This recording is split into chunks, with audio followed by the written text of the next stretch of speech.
Assalamualaikum warahmatullahi wabarakatuh. Sobat cerdas, bagaimana kabarnya? Semoga kita semua senantiasa diberikan perlindungan oleh Allah Subhanahu wa Ta'ala. Amin. Kali ini saya akan melanjutkan cerita mistis tentang Jembatan Cadas Gantung, karya Neng Lilis Nuraini. Baiklah, kalau begitu kita mulai ceritanya dari sini.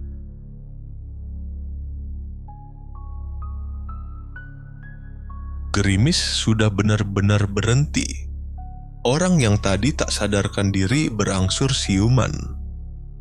Kang Surip menyodorkan segelas teh manis hangat kepadanya. Pemuda pembawa berita tadi melepas jas hujannya dan duduk di samping pria sebaya Kang Surip yang kini telah sadar sepenuhnya.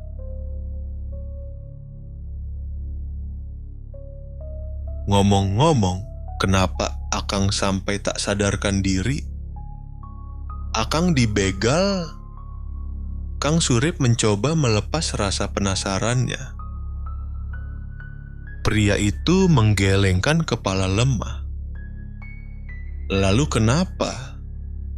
Timbrung pemuda pembawa berita yang belakanganku ketahui bernama Rahmat setelah menyeruput teh manis hangat. Pria yang baru saja siuman itu mulai bercerita. Pada pukul 19.34, dia bernama Abdullah, seorang peternak sapi yang setiap subuh harus pergi ke kandang sapi untuk memerah susu. Dari profesi itulah dia bisa menyekolahkan anaknya di sekolah favorit di kota Subang. Meskipun jarak antara Subang ke Sumedang lumayan jauh, saat itu ia kembali setelah mengantar anaknya dari Subang menuju ke Sumedang. Meskipun anaknya telah melarang untuk pulang malam hari, Pak Abdullah bersikeras pulang karena teringat akan sapi perahnya yang harus diperah nanti subuh. Di tengah jalan, hujan mulai turun. Karena dia lupa membawa jas hujan, ia membeli dulu jas hujan plastik di minimarket. Lalu Abdullah melanjutkan perjalanan di bawah hujan. Meskipun air merembes ke dalam pakaiannya, setidaknya tidak akan terlalu basah kuyup, begitu pikirnya. Namun, baru saja sampai di sebuah jembatan, Abdullah merasa ada yang aneh pada pergerakan sepeda motornya. Ban belakang terasa berat. Mungkinkah ban motornya bocor? Abdullah berhenti mengecek kondisi ban yang ternyata baik-baik saja. Ia kemudian kembali menghidupkan mesin motornya. Tangannya mulai tancap gas. Tetapi tiba-tiba ia mendengar suara rintihan orang kesakitan. Abdullah mematikan kunci kontak untuk memperjelas pendengarannya. Sekian detik berselang, tetapi tidak ada suara ataupun bunyi aneh lainnya. Abdullah menggeleng-geleng kepala merasa bingung. Dia berpikir, mungkin rasa lelah dapat membuatnya berhalusinasi. Saat kunci kontak kembali diputar dan Abdullah mulai menghidupkan sepeda motornya, suara rintihan itu kembali terdengar. Abdullah celingukan. Ia yakin mendengar suara orang yang seakan kesakitan, terdengar pilu, berat, dan parau.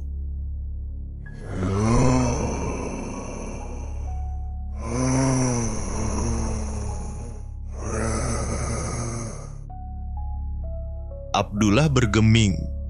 Seluruh tulang dan sendinya terasa kaku. Otaknya memerintahkannya untuk segera pergi dari sana. Namun, tangan dan tubuhnya sulit digerakkan. Tiba-tiba saja, bulu kuduknya berdiri. Abdullah merasa seluruh darah mengalir naik ke ubun-ubun, membuat wajah dan telinganya panas. Dalam keremangan, dari pantulan kaca spion, samar-samar Abdullah melihat sosok bayangan hitam mendekat ke arahnya dengan langkah pincang. Sesuatu sebesar buah kelapa tampak berayun-ayun di tangan kiri sosok itu. Abdullah terbelalak. Yang berayun-ayun di tangan berlumuran darah itu ternyata adalah kepala manusia. "Kang, tungguan, Kang." Abdullah terkesiap dan segalanya menjadi gelap. Kang Surip menghela napas berat. Apa yang diceritakan Abdullah adalah salah satu dari sekian kisah yang telah ia dengar selama 15 tahun sejak dirinya membuka warung makan lesehan di Jalan Pani Isan itu. Dirinya memang sering mendengar orang-orang menceritakan penampakan atau peristiwa ganjil di sekitar jembatan Cadas Gantung. Dulu, kalau tidak salah ingat, sekitar tahun 82-an, jembatan itu memang sering digunakan sebagai tempat pembuangan mayat. Entah itu mayat penjahat, begal, atau apa. Mayat-mayat itu dimasukkan ke dalam karung, lalu dibuang begitu saja ke bawah jembatan. Tidak ubahnya sampah. Saat itu usia saya baru menginjak 10 tahun, meski dilarang oleh orang tua. Saya dan teman saya waktu itu begitu penasaran. Secara diam-diam kami menyaksikan proses evakuasi. Kalau tidak salah ingat, ada sekitar 4 jenazah yang ditemukan. Keempat jenazah itu bukan asli warga sini. Tidak ada satupun warga yang mengenali ciri-ciri fisik keempat jenazah tersebut, sehingga mereka dikuburkan secara massal. Suatu ketika ditemukan kembali satu mayat, meskipun bukan warga sini, tetapi ada yang mengenali, lalu dibawa pulang oleh keluarganya. Tutur Kang Surip, "Mungkinkah yang saya alami tadi berkaitan dengan arwah-arwah yang ada di sekitar jembatan itu?" tanya Abdullah. Dia bergidik, teringat dengan yang dia lihat sebelumnya. Seumur hidup, baru kali itu ia mengalami kejadian di luar nalar. "Wallahu a'lam, hanya Allah yang tahu," ujar Kang Surip. "Sebaiknya Kang Abdul istirahat dulu saja di sini. Nanti selepas subuh baru melanjutkan perjalanan lagi," pinta Kang Surip. Abdullah tidak menjawab. Sepertinya pria itu masih sedikit syok. "Kalau begitu, saya pamit, Kang," ujar Rahmat yang sedari tadi menjadi pendengar setia sepertiku. "Kenapa nggak nginep aja, Jang? Warung saya buka 24 jam kok," kata Kang Surip. Namun sepertinya Rahmat tetap akan pergi. Ia mengatakan akan kembali ke kampungnya saja dan melanjutkan perjalanannya besok pagi. Hari berikutnya, lolongan anjing hutan terdengar di kejauhan.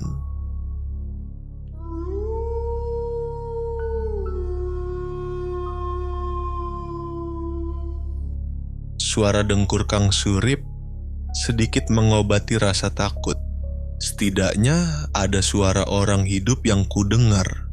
Di malam sunyi, Kang Surip bilang supaya membangunkannya jam 11 nanti. Sedangkan jam baru menunjukkan pukul 9:35. Masih terlalu lama. Malam ke-15 di bulan Suro, hitungan di kalender Jawa. Malam itu bulan purnamanya tampak berwarna merah. Bulannya terlalu indah untuk suasana sepucat malam ini. Aku sedang asik membolak-balikan bara api saat perempuan tua yang kulihat sebelumnya kembali muncul. Ia berjalan perlahan menuju jembatan tanpa alas kaki. Aku bertanya-tanya dalam hati, apakah perempuan itu tidak takut berjalan sendirian ke arah jembatan malam hari? Ekor mataku terus mengawasi apa yang dilakukan perempuan tua itu dengan kojong yang selalu digendongnya. Tak ingin membuang kesempatan seperti tempo hari. Aku mengendap-endap mengikutinya dari kejauhan. Hal yang sama terulang. Perempuan tua itu berdiri mematung di tengah jembatan. Wajahnya menengadah menatap bulan purnama. Kedua tangannya ia naikkan sambil menghentak-hentakan kaki kirinya sebanyak 3 kali. Perempuan tua itu membuka kojong yang ditutupi kain putih kumal.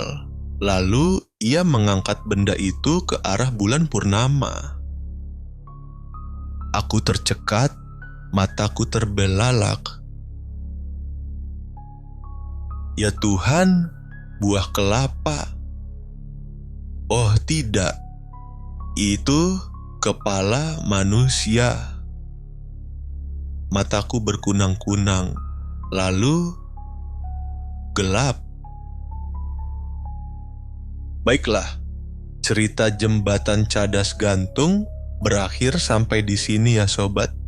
Terima kasih sudah mendukung channel ini agar terus berkembang. Semoga cerita ini bisa menghibur sobat yang menyukai cerita horor ya.